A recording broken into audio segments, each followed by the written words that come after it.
Wednesday, 29th May, 2024, 9:21 p.m. East London was still out, neon signs glowing across Kingsland High Street, families finishing dinner.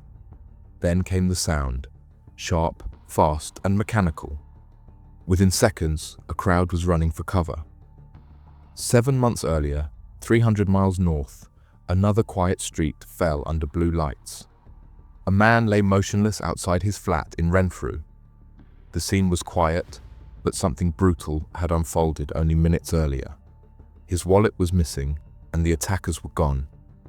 And a year before either of them, in a small Yorkshire village, a pensioner stopped answering his phone. Days later, officers walked into a house on Shetcliffe Lane. What they found inside would turn a disappearance into a murder investigation. 3 scenes, different towns, unconnected on the surface, yet each showing how violence can exist behind the most ordinary doors. This is the story of how a London feud left a child fighting for her life, how a midnight robbery turned to murder in Renfrew, and how betrayal in a family home became something far darker.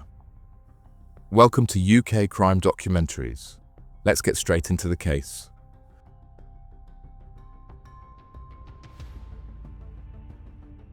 For almost 2 decades, 2 Turkish heritage crime groups in North and East London have lived in the same city but on opposite sides of an invisible line.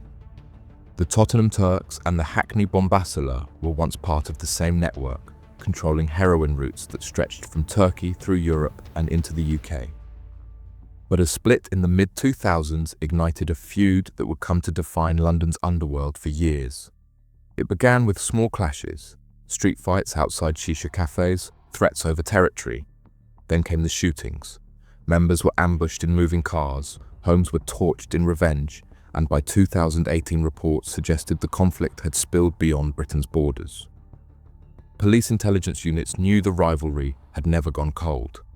Trident detectives had mapped its players for years, logging encrypted phone chatter and financial trails linked to the importation of high-purity heroin. Within that network sat Javon, a 33-year-old from Tottenham with convictions for robbery and firearms possession. Not a core member, but trusted enough to be useful. He was known for moving cars, handling logistics, and keeping quiet. We will talk about his role in a few minutes. By the spring of 2024, tensions between the 2 gangs had flared again. An associate of the Hackney side had been sighted frequenting Evan Restaurant on Kingsland High Street, a known meeting spot. Messages were exchanged between those organising the hit, setting plans in motion. Vehicles were obtained, false plates prepared. The streets are already being watched, and a gun is already waiting to be fired.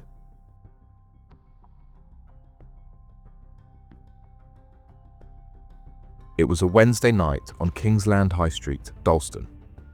Outside Evan Restaurant, tables lined the curb, umbrellas lit by warm yellow bulbs. Among the diners was a young family, finishing ice cream after dinner. At exactly 9:20 p.m, a sound cut through the chatter, the growl of a motorbike engine. Witnesses later told police it slowed almost to a stop. A rider dressed in dark clothing, helmet visor down, raised an arm. Then came 6 cracks. It was over in less than a few seconds. 3 men dropped to the ground immediately. Mustafa Kiziltan, Kenan Aydogdu, and Nasser Ali, all known to detectives monitoring the long-running feud between the Tottenham Turks and Hackney Bombassalar. They were the intended targets, caught in the open as they ate, but the bullets didn't stop with them. A single round travelled further down the line of tables and struck a 9-year-old girl in the head. She had been sitting beside her parents, holding a spoon, unaware of what was unfolding only meters away. Her family screamed for help as other diners threw themselves to the ground, plates shattering across the pavement. Some ran for the road, others hid behind parked cars. Within moments, the motorbike had vanished, weaving through the traffic. What remained was chaos. Tables overturned, glass scattered across the pavement, and for a few seconds, a heavy silence. Then came the sound that broke it. Someone calling out for an ambulance. Armed officers arrived within minutes, securing the scene as medics worked on the wounded. CCTV from nearby shops showed the Ducati turning into a side street before disappearing from view. The bike, a white Ducati monster with red frame and wheels, had been stolen from Wembley in 2021 and was displaying false registration plates DP21RXY. Appeals were broadcast across the city. Police released photos of the Ducati, asking anyone who may have seen it before or after the attack to come forward. Detective Chief Superintendent James Conway made a direct plea to the public and to anyone shielding those responsible, saying, "Search your heart. A 9-year-old girl is lying in hospital because of this." For investigators, the pattern was clear: a professional hit, carefully timed and executed with precision. But this time, an innocent child had become the fourth victim, and that single fact would turn a gangland feud into one of London's most shocking shootings in years.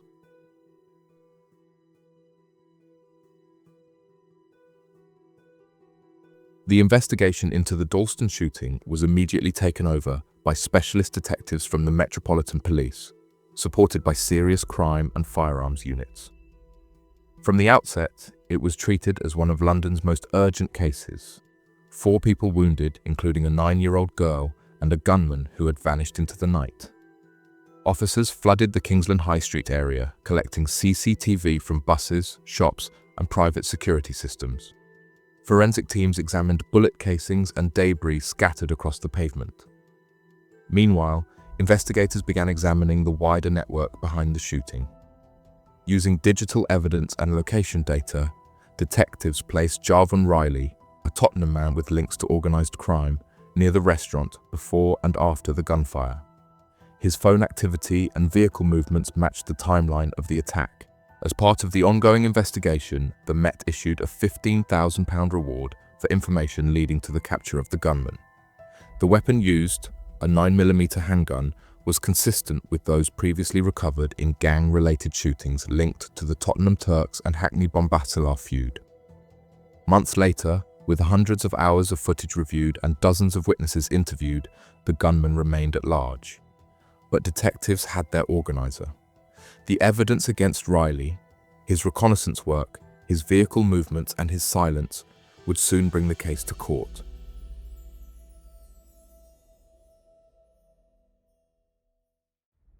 In the weeks before the shooting, Javon Riley became a familiar face around Kingsland High Street. CCTV later showed him parked near Evan Restaurant, sitting in a small hatchback for hours at a time. Sometimes he stepped out, blending into the street crowd, ordering drinks, and watching. On one evening, footage captured him at a nearby bar, sipping piña coladas as he kept his eyes fixed on the same restaurant. It wasn't leisure, it was reconnaissance. Riley's job was to make sure the plan went smoothly. He wasn't the shooter, he was the actual organizer. Investigators later learned he had sourced a stolen Nissan Juke as the operational car, using it to transport equipment for the gunman, clothing, gloves, and a bag later found to contain traces of gun lubricant. The same vehicle was used to shadow the Ducati moments before the attack, guiding it through back routes to the target location. Detectives believe Riley also arranged an escape route. After the shooting, a Range Rover was seen leaving a side street in Dalston seconds after the motorbike sped away. Its registration traced back to a hire company in North London, booked under a false name. Digital forensics confirmed Riley's fingerprint on the steering wheel. When questioned, he claimed he had been hired for what he thought was a robbery, a job involving 60 kilos of drugs. He told the court he had no idea a shooting was planned, describing himself as a driver, not a killer. But phone data painted a different picture. Location tracking placed him at multiple planning meetings, and petrol station receipts showed precise timing between his refueling stops and the Ducati's later route. Despite hours of interrogation, Riley refused to identify who had recruited him. In court, his defense said he feared for his life and for his family if he named anyone connected to the gangs.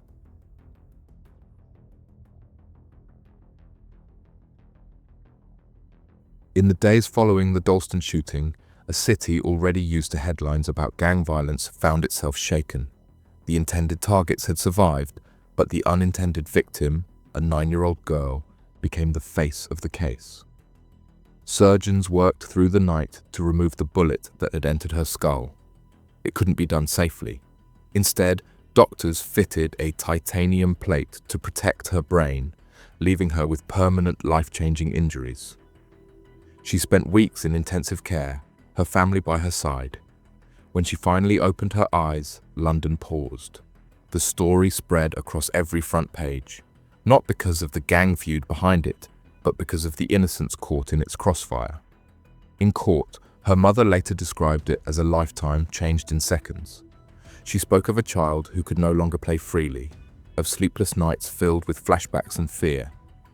Meanwhile, detectives continued to build their case against Javon Riley. All the evidence tied him directly to the planning and aftermath of the attack.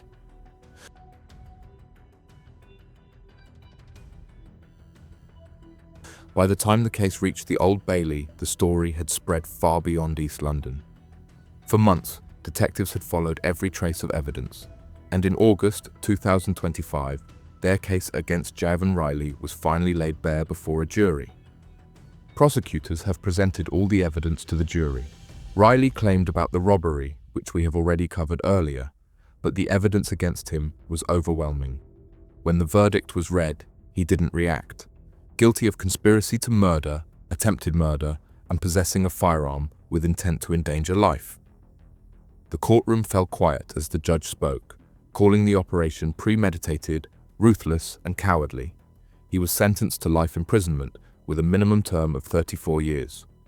But across the country, another investigation was already underway, hundreds of miles north, in a quiet Scottish town where a single act of violence would leave another community searching for answers.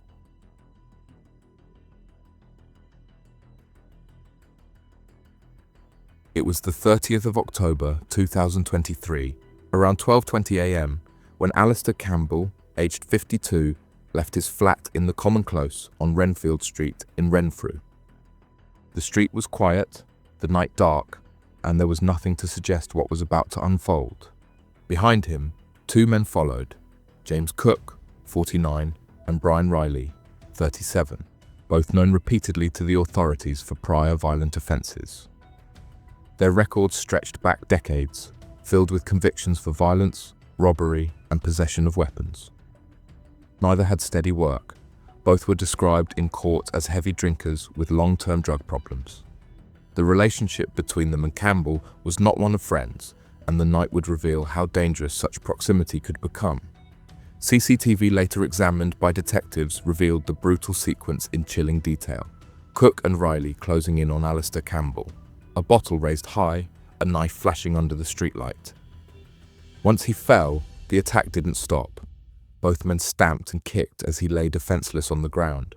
Witnesses later told police they heard shouting echoing through the close, followed by heavy thuds and hurried footsteps. Moments later, Campbell was found collapsed outside his front door, bleeding and barely alive, although he managed to reach his front door but only made it a few steps inside. There, he collapsed from his fatal head and abdominal injuries. Despite paramedics arriving within minutes, Alistair Campbell was pronounced dead at the scene. The attack, so instantly brutal, left no doubt. This was not a fight gone wrong, but a violent act that ended a man's life.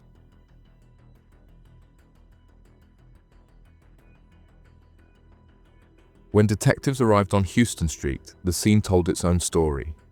Blood on the pavement, a single trainer lying in the gutter, and a man who had been beaten beyond help. It didn't take long for detectives to close in.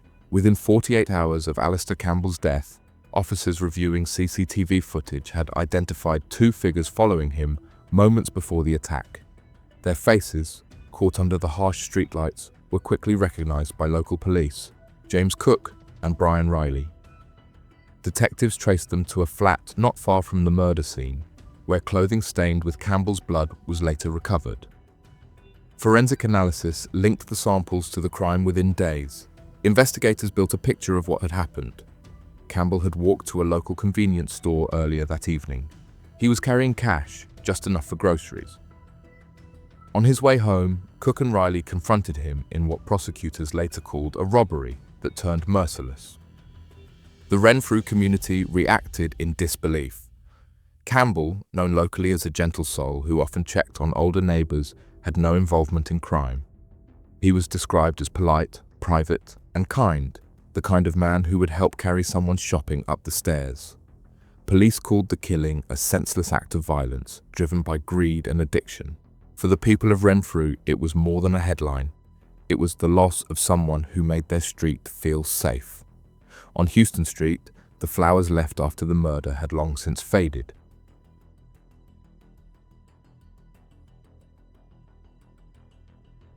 James Cook was found first, arrested at a nearby address. He denied any involvement, insisting he had been drinking elsewhere that night. But forensic testing told a different story. Blood traces on his clothing matched the victim's DNA, and shoe prints taken from the scene were consistent with his footwear. Brian Riley was picked up soon after. Under questioning, he admitted being present, but claimed Cook had lost control. His interview transcripts showed shifting accounts, fragments of truth mixed with attempts to distance himself from the violence. Detectives concluded that both men had acted together, targeting Campbell for the small amount of cash he carried home that night. By the end of that week, both were formally charged with murder and robbery. Their first court appearance took place at Paisley Sheriff Court before the case was sent to the High Court in Glasgow. Prosecutors described the killing as a frenzied assault, carried out while the pair were intoxicated on alcohol and drugs.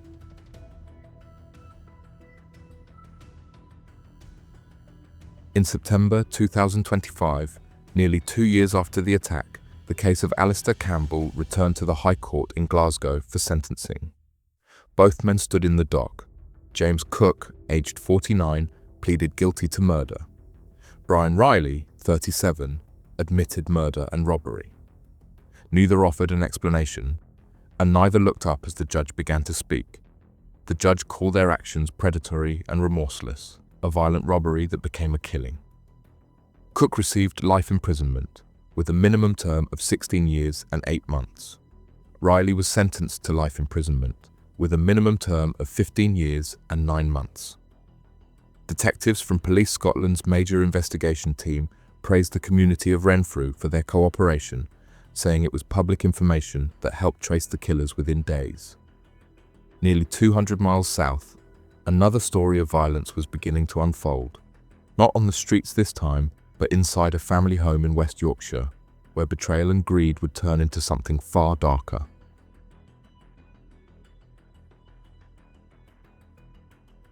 Stephen Kershaw was 65 years old and lived alone on Shetcliffe Lane in East Bearley, a quiet area on the edge of Bradford. In 2021, after release from prison, his stepson Ian Mitchell moved into the property. It was meant to be temporary, a place to rebuild. But in time, Mitchell's fiancée Sarah Pearson joined him, and the atmosphere inside that small house began to change. What started as family support turned into control. Mitchell and Pearson soon used Kershaw's home as their base, relying on his pension to fund their drinking and drug use. Prosecutors later described a pattern of manipulation and violence. Kershaw was repeatedly coerced into handing over money, threatened when he refused, and left frightened in his own home. Neighbors told police they often heard shouting from the house, and one recalled the sound of furniture breaking during late-night arguments. Court reports said Kershaw told friends he was fed up with the couple living there, that they took his money and grew aggressive when he resisted. He confided that he had been forced to sell personal items and even pawn his phone to afford food. As their dependency deepened, Kershaw's world grew smaller. Once a proud and private man, he began visiting food banks and borrowing small sums from neighbors just to get by. By the summer of 2022, he was physically and financially drained, caught between fear and obligation to the people who shared his home. What no one yet realized was how far that abuse had already gone, and how little time Stephen Kershaw had left.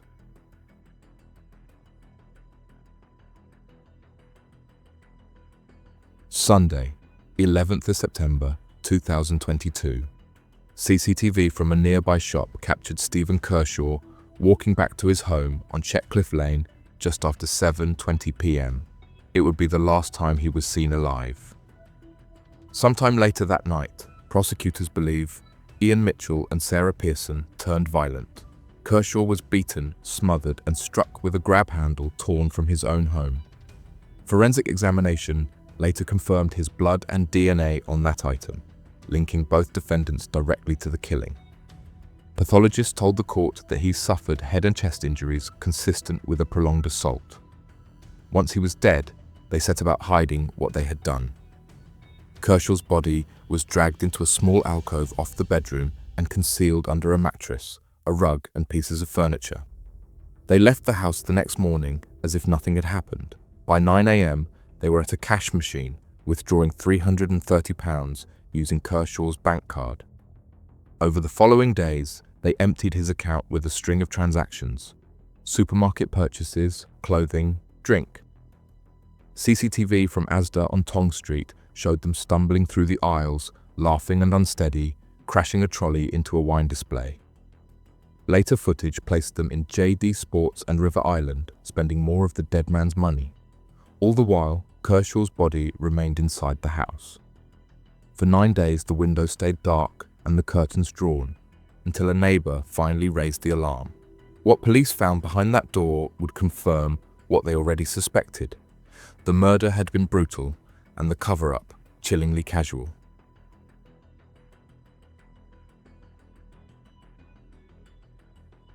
Two days after the killing, on the 13th of September 2022, Stephen Kershaw's daughter reported him missing. She told officers it was unusual not to hear from him for so long. Police visited his home the following day. The first officer on the scene noticed a strong, unpleasant smell coming from the bedroom area, but at that stage didn't find a body. Hours later, officers returned with a search team and uncovered Kershaw's remains hidden under a pile of debris, a mattress, rug, and furniture stacked to conceal him. Ian Mitchell and Sarah Pearson were arrested that same night. Both denied any knowledge of Kershaw's whereabouts, claiming they hadn't seen him in days. They were interviewed separately. Each gave evasive accounts of the days following his disappearance. Pearson was released on bail pending further investigation, while Mitchell remained in custody. The case turned when Pearson made an unexpected confession weeks later. During a casual encounter with a stranger, she admitted involvement in a killing, describing the victim as just some old guy with dementia. Shocked by what he'd heard, the man reported the conversation to police. Pearson later made further admissions to prison officers and during transport with Mitchell, describing how Kershaw had been suffocated because it doesn't show up. Those statements became central to the prosecution's case.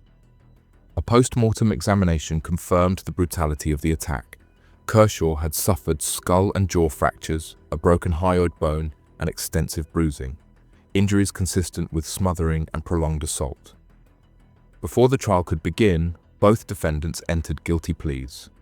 Ian Mitchell admitted murder, witness intimidation, and fraud for using his stepfather's bank cards. Sarah Pearson pleaded guilty to murder, assault, and fraud. At Bradford Crown Court, Judge Jonathan Rose described them as parasitic, violent, and unrepentant. He said they had exploited a man who had shown them nothing but kindness, then killed him for money and drink. Mitchell was sentenced to life imprisonment with a minimum term of 22 years. Pearson received life imprisonment with a minimum term of 19 years. What do you think about the cases and the sentences? Let us know your thoughts in the comments below. We'd love to hear your take. And if you found this breakdown informative, make sure to like the video, subscribe to the channel, and turn on notifications so you don't miss the next episode of UK Crime Documentaries.